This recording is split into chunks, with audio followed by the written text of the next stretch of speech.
Global markets are treading water this morning ahead of key US inflation data tonight, which is expected to allow the Fed to hold interest rates next month. That's coming up in our 5 Things in 5 Minutes.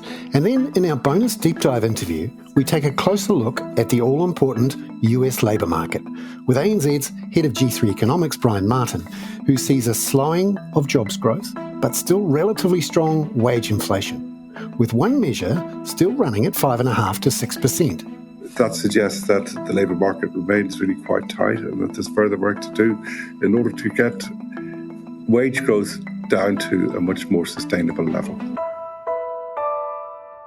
But first, in 5 and 5 with ANZ. Global markets are mixed and mostly flat this morning. All eyes are on the US inflation data due later tonight. As of 5 o'clock Australian time, the S&P 500 is unchanged, the Nasdaq down 0.2%, gold up 0.7% at $1,952.05 US an ounce. The Aussie dollar, it's nudging higher at 63.87 US cents, and the Kiwi is up a little bit at 58.90 US cents. Oil is one of the big movers. It rose $1.10 a barrel to $83.35 US a barrel for Brent crude overnight. That's after APEC forecast more solid demand for oil in the United States and China than the market had previously expected. The US 10-year Treasury yield was becalmed at 4.64%, just up 2 basis points on the day.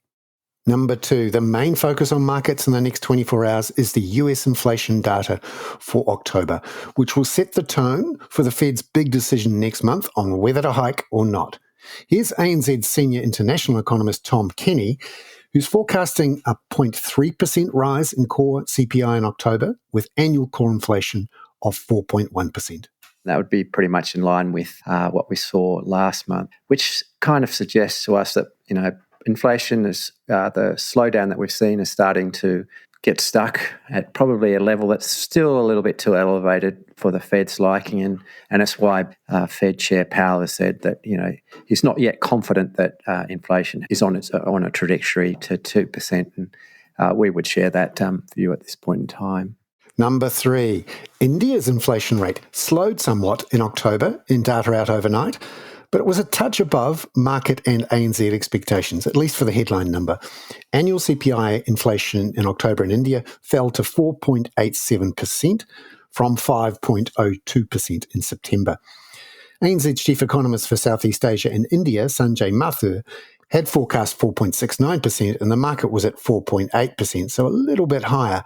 However, that headline inflation figure was mostly about lower vegetable prices. Core inflation was 4.25%, and that was actually lower than expectations in the market for about 4.5%. The Reserve Bank of India is expected to remain on hold as inflation heads down towards the 4% midpoint of its 2 to 6% target range.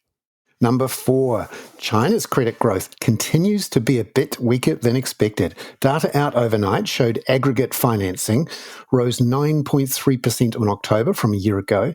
That's another sub-10% growth figure and the latest in a long string of these sub-10% growth figures.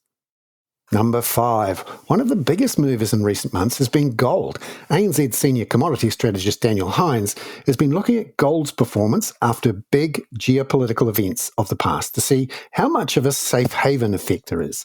He found that gold's latest rise after the outbreak of the Israel-Hamas war is actually more than at a similar stage after the beginning of other crises, such as the 9/11 attacks and the start of the war in Ukraine. Daniel says central bank buying of gold seems to be the swing factor this time.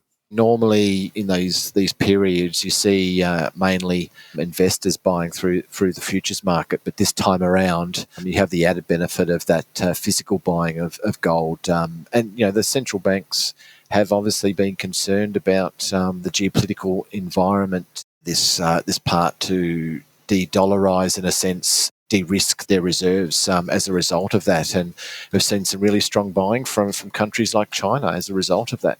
That's something which doesn't look like it's easing up. In fact, after a really strong 2022, we thought we may see them ease back a little bit this year.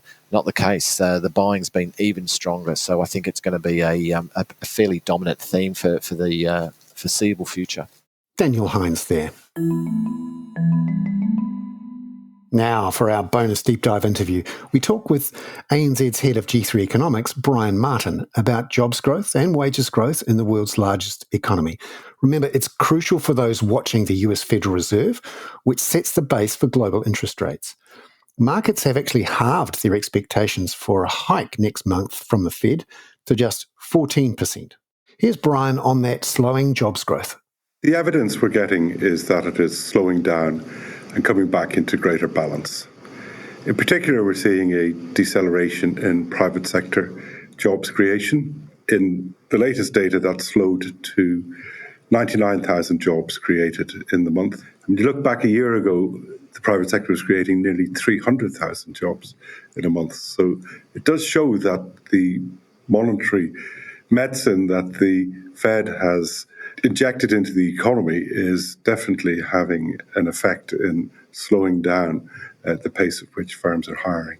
And why was it so resilient? Because I think if you'd said a year ago it was still going to be jobs growth and that unemployment would still have a 3 in front of it, most people would have been a bit surprised. That's correct. I think there's a number of structural factors that are really supporting the jobs market at the moment and keeping that unemployment rate down. There's been a surge in early retirement during the pandemic and certainly in its aftermath as well. So in terms of skilled workers, there's probably about 2.5 million workers less today than there were before the pandemic broke. And people have looked at their lives and I think, some have decided that they're wealthy enough to be able to retire, that work-life balance needs to be much more in favour of time off, than spent at a desk. That's definitely been a big factor. But there's other things like childcare has been slow to recover actually in the aftermath of the pandemic. And that has kept people with parenting responsibilities out of the workforce. So there's been a few things, that have happened. Also, demographics are going against the workforce. The labour force, the population is ageing, and that means that there's less people naturally going into the labour force every year. So I think all these things, when you mix them together, are really powerful things that are keeping unemployment anchored at low levels. Now, the other side of the equation is wages, and one of the fears of the last year or two was that wage inflation would start firing up, which would make the Fed's job harder. What have we found? If you look at the average earnings data that we've had out with the labour market report recently, that's continuing to ease. It fell to 3.9% year on year. And that's quite a broad measure of wages in the economy, although it does get distorted by low-income workers. So if you've got a lot of students entering the labour force to work in bars and that type of stuff, that can tend to bring the number down a bit, but it's going in the right direction. And quite often the theory is that if you can get wage growth at about 3.5%, that is consistent with the central bank meeting its inflation target. And it's simply calculated from having a 2% inflation target. So nearly there, I would think, and the Fed will draw confidence of that. But that's only one measure of wages. When you look at other measures, they still lower quite a bit higher. The Atlanta Fed's median wage growth tracker is still, running significantly higher than that. It's between 5.5% and 6%. And that suggests that the labour market remains really quite tight and that there's further work to do in order to get wage growth down to a much more sustainable level. ANZ's Brian Martin there.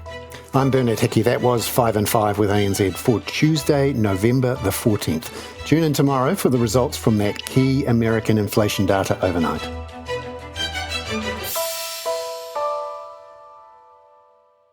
This podcast contains general information only, not investment advice. You should obtain advice for your personal circumstances before making any investment decisions. Please view the podcast disclaimer available via your media player or email.